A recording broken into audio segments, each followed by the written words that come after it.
Ko'chaga chiqsam, shunaqa chiroyli yomg'ir yog'yapti. Menimcha hamma yaxshi ko'rsa kerak yomg'irni. Kechadan beri kecha voqli kirib ketdim. Hamma ishlarni qilib, uylarni uborka qilib, kirlarni yuvib, dazmollab.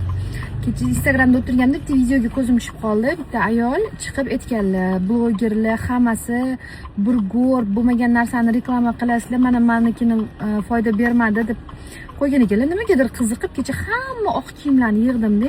Bu narsani reklamasini qo'ymaganman, reklamaga pul berishmagan, reklama emas bu narsa.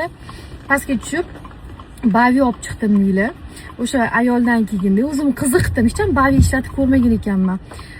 Qaynagan suv soldim-da, hamma futbolkalarni solib uvitib qo'ydim. Endi o'g'il bolalarni bilasizlar, yag'ir qilib tashlaydi-yu. Ya'ni kir sifat bo'lib qolgan ekan. Hammasini uvitdim-da, keyin kir mashinada aylantirib bordim. Bir yarim soatcha uvitib qo'ydim. Shunaqa oppoq, shunaqa toza qilib qo'ygan-da, men bilmagandim. Vohliroq bilsam, shu bavini ishlatgan bo'lardim.